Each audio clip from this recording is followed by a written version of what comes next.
வானவில் கண்களில் நீர் பெருக்கெடுத்து ஓட தன்னுடன் பிறப்புகளை நிமிர்ந்து கூட பார்க்க முடியாமல் நெஞ்சம் பதபதைத்தது. சிவபாலன் பேச்சின்றி தவித்தான். சிவபாலன் சிவராமனின் இரண்டாவது மகன். முதல் மகன் சிவகணேஷ், மகள் கோகிலா மூன்றாவது. சிவமுருகன், ராதிகா, ஜோதிகா, சிவகுமார் என்ற வரிசையில் 7 குழந்தைகள். 7 குழந்தைகளை பெற்ற சிவராமன் சிவபக்தி மிக்கவர். நெற்றில் திருநீரில்லாமல் அவரை பார்க்க முடியாது. அதிகாலையில் எழும் பழக்கமுடையவர். தன் காலை கடன்களை முடித்து குளித்துவிட்டு இறைவனை வணங்கி திருநீரணிந்து வெளியே வருவார். தன் 7 குழந்தைகளுக்கும் இறை வழிபாடு முறையை கற்றுக் கொடுப்பதோடு மட்டுமல்லாமல் வாழும் நெறிமுறைகளை தினமும் அவ்வப்பொழுது அறிவுரையாக வழங்குவார். தன் பிள்ளைகளை கண்டிப்புடனும் அதே சமயம் அன்பாகவும் வளர்த்து வந்தார். தன் சொந்த தொழிலான விவசாயத்தில் அதிகமான உடல் உழைப்பை கொடுத்து நல்ல மகசூல் பெறுவார். மா, பலா, வாழை, கொய்யா என்று எல்லா வகையான பல மரங்களையும் தன் தோட்டத்தின் ஒரு பகுதியில் வளர்த்து பல வகைகளை விளைவித்தார். தன் குடும்பத்திற்கு தேவையான காய்கறி, கீரை என தோட்டத்தில் பயிர் செய்வார். தனக்கு போக மிச்சத்தை சந்தையில் விற்பனை செய்து லாபம் பெறுவார். தோட்ட வேலையில் சுறுசுறுப்புடனும் முனைப்புடனும் செயல்பட்டு தோட்டம் பார்ப்பதற்கு பசுமையாகவும் குளிர்ச்சியாகவும் இருக்கும். கண்ணியமும் கடமையும் உழைப்பும் கொண்ட சிவராமன் தன் குழந்தைகள் 7 பேரிடமும் பிரியமாக இருப்பதோடு அவர்களின் திறமையை வளர்க்க வேண்டி அவர்களுக்கிடையே பல போட்டிகளை நடத்துவார். திடீரென செய்தித்தாளை நீட்டி ஒரு குறிப்பிட்ட பக்கத்தை அனைவரையும் வாசிக்கச் சொல்லி யார் தெளிவாகவும் புரியும்படியாகவும் வாசிக்கிறார்கள் என்று சோதிப்பார். சில நேரம் மனக்கணக்கு போட்டி சோதிப்பார். கையெழுத்து போட்டி வைப்பார். வினாடி வினா, விடுகதை போன்ற பயிற்சி கொடுப்பார். அறிவுரை கூறும்போது வாழத் தெரிந்தவர்களின் கதை குளிர்ச்சி பொருந்திய தடாகத்தில் மலரும் தாமரையாக மலர்ந்து மனம் வீசும். வாழத் தெரியாதவர்களின் கதை அலைமேல் துரும்பு போல் தத்தளிக்கும். எந்த ஒரு பிள்ளையும் நீதி, நேர்மை, ஒழுக்கம் கொண்டவராக இருந்தால் எல்லோரோலும் போற்றப்படுவார்கள். அவற்றில் இருந்து தவறினால் பெற்ற தாய் தந்தையர் கூட அவரை வெறுப்பார்கள் என்றெல்லாம் அறிவுரை கூறுவார். சிவராமனின் அறிவுசால் வளர்ப்பிற்கு ஏற்ப 7 குழந்தைகளும் நன்றாக படித்து பள்ளி படிப்பை முடித்தனர். சில குழந்தைகள் உத்தியோகத்திற்கு வந்துவிட்டனர். சில கல்லூரி படிப்பை படித்து கொண்டிருந்தனர். விடுமுறை நாளில் 7 பேர்களும் ஒன்றாக இருக்கின்ற போது சிவராமன் அவர்களை பார்த்து ஒரு கேள்வி கேட்டார். ஞான நெறியில் செல்ல விரும்பும் ஒருவர் முக்கியமாக எந்த தொழிலை ஆரம்ப தொழிலாக கொள்ள வேண்டும் என்றார். அதற்கு கோகிலா சொன்ன பதில் வெளுக்கும் தொழில் என்றாள். அதற்கு மற்ற 6 பேரும் என்ன சலவை தொழிலா என்று வியந்து கேட்டனர். அதற்கு கோகிலா, சலவை தொழில் என்றால் துணியை சலவை செய்வது போல் முதலில் நம் நாவை சலவை செய்ய வேண்டும்.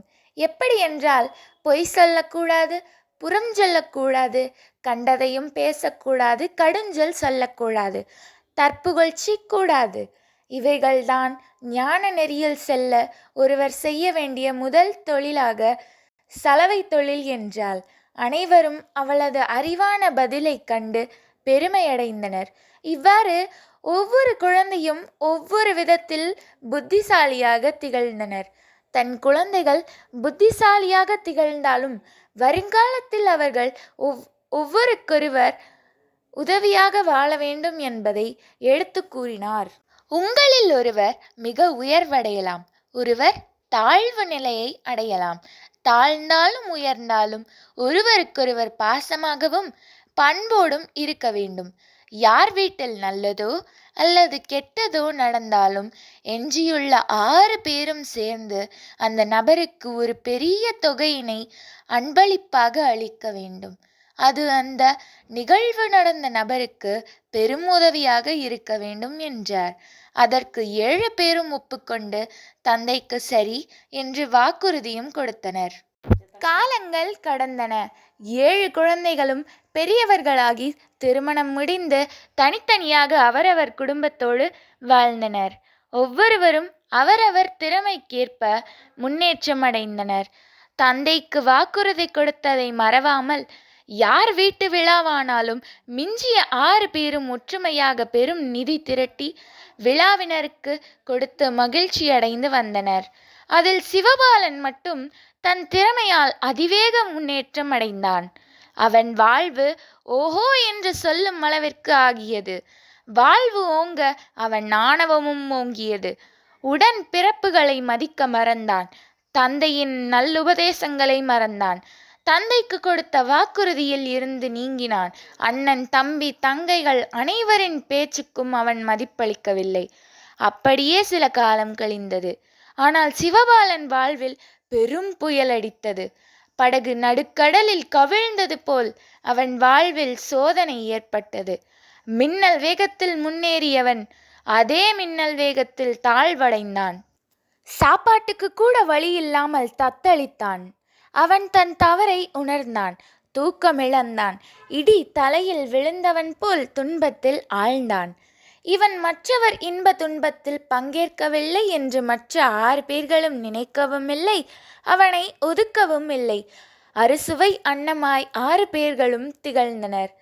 அவன் மீண்டும் ஓங்கி உயர வேண்டுமென்றெண்ணி அவன் துன்பங்களை நீக்கி அவனுக்கு வேண்டிய உதவி செய்து அவனை நல்ல ஒரு நிலைக்கு கை தூக்கி விட்டனர். ஆறுதல் வார்த்தைகள் பல கூறி அன்போடும் பண்போடும் நடந்து கொண்டனர். மனம் திருந்தினான் சிவபாலன். தந்தை சொல்மிக்க மந்திரம் இல்லை என்பதற்கேற்ப தந்தையின் அறிவுரை, வாக்குறுதி ஆகியவற்றை என்றும் மறவாமல் நடந்து கொண்டார்கள். ஏற்ற தாழ்வுகள் ஏற்பட்டாலும் ஒற்றுமை என்ற ஒரு பெரிய வெற்றி கொடியை நிலைநாட்டினர். தன் ஆணவம் அடங்கி சிவபாலன் கண்களில் நீர் பெருகி நெஞ்சடைத்து நின்றான். சிவபாலன் தன் உடன் பிறப்புகளை நிமிர்ந்து கூட பார்க்க முடியாமல் வெட்கி தலை குனிந்து நின்றான். தான் செய்த தவறுகளுக்காக வருந்தினான். உடன் பிறப்புகளின் உதவியால் தொலைந்த வாழ்க்கையை கண்டெடுத்தான். ஆம், இப்பொழுது சிவராமனின் 7 பிள்ளைகளும் வானில் மிளரும் வானவில் போல் மண்ணில் மின்னும் 7 வண்ணங்களாயினர்.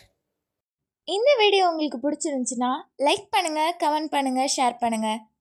மறக்காம செந்தின் சேனலுக்கு சப்ஸ்கிரைப் பண்ணுங்க.